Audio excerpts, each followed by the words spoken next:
Olá, eu sou Caleb Benjamin, escritor e roteirista formado em cinema e audiovisual pela Universidade Federal de Pernambuco e mestrando em Teoria da Literatura pela mesma instituição. Quero convidar vocês a assistirem ao curso Postagem da Literatura ao Roteiro, Diálogos Possíveis, incentivado pela Lei Aldir Blanc Lab 2. Nos últimos encontros vimos como para Aristóteles a tragédia seria a forma dramática por excelência. Podemos dizer que hoje nós não fazemos mais tragédias, pelo menos não mais como os gregos faziam. Mas alguns elementos da tragédia ainda são ferramentas fundamentais para o roteirista. Peripécia, reconhecimento, catástrofe. Isso de alguma maneira ainda pode ser usado para nos ajudar a contar histórias melhores e histórias ainda mais fortes. A tragédia responde uma pergunta. Por que o herói caiu? Por que o personagem caiu em desgraça? Por que ele passou da felicidade para a infelicidade? Essa pergunta fundamental vai ser respondida pela ação trágica. Por exemplo, no filme O Apartamento, de Asghar Farhadi, também vai responder uma pergunta. Podemos nos perguntar por que o casal Emma e Rama, no final, se separam? Por que eles se divorciaram? Se você procurar no filme o seu nó e o seu desenlace, o momento em que a ação começou e que ela termina, com a separação dos dois personagens, tente agora fazer o percurso inverso. Comecemos do desenlace, de trás para frente.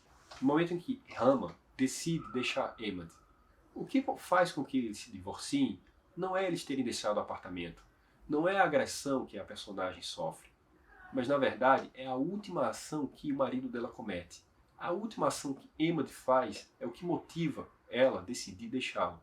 Porém, essa ação que ele faz é uma consequência de uma reação anterior da sua esposa.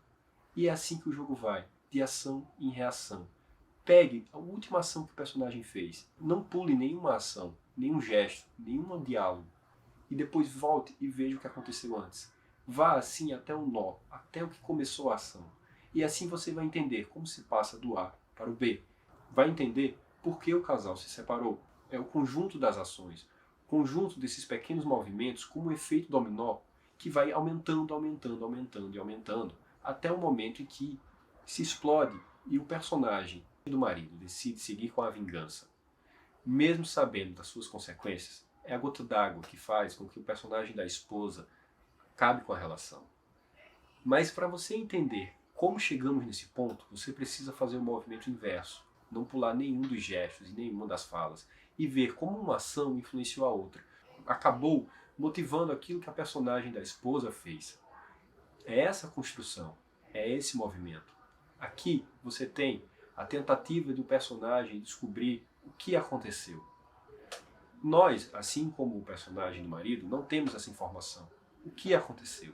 E toda a narrativa, toda a ação dele o leva a chegar nessa resposta, a concluir o mistério.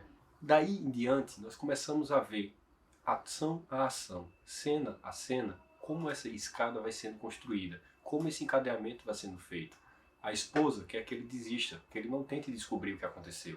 Ele não consegue, insiste.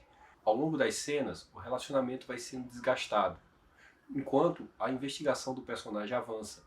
Ele descobre quem morava no antigo apartamento que eles estão. Depois ele consegue o endereço dessa pessoa. E ele começa a investigar, começa a procurar. E cada vez, cada ação que o movimenta para encontrar a verdade, também acaba o afastando da sua esposa, levando para a ruína do seu casamento. No momento em que a escalada de ações o leva a encontrar o agressor, acontece a peripécia. Diferente daquilo que ele esperava, de achar alguém semelhante a ele, ou alguma pessoa vil ou má, na verdade ele encontra um idoso, aposentado, pai de família, uma pessoa com filhos. A tragédia é o dia mais importante da vida do personagem, pois é o dia em que sua vida vai mudar. É assim que você deve encarar essa cena. A cena em que o personagem vai tentar desmascarar o agressor para a própria família, quem ele na verdade é. Se encararmos a unidade de tempo e de espaço como clímax, é o momento mais importante da vida do personagem. Se você conseguir fazer com que o dia mais importante do personagem, o dia em que sua vida vai mudar por completo, de uma maneira irreversível, de uma maneira que não tenha mais como voltar atrás, fazer desse dia, desse momento, desse lugar, desse tempo, dessa duração de tempo, o clímax do teu filme.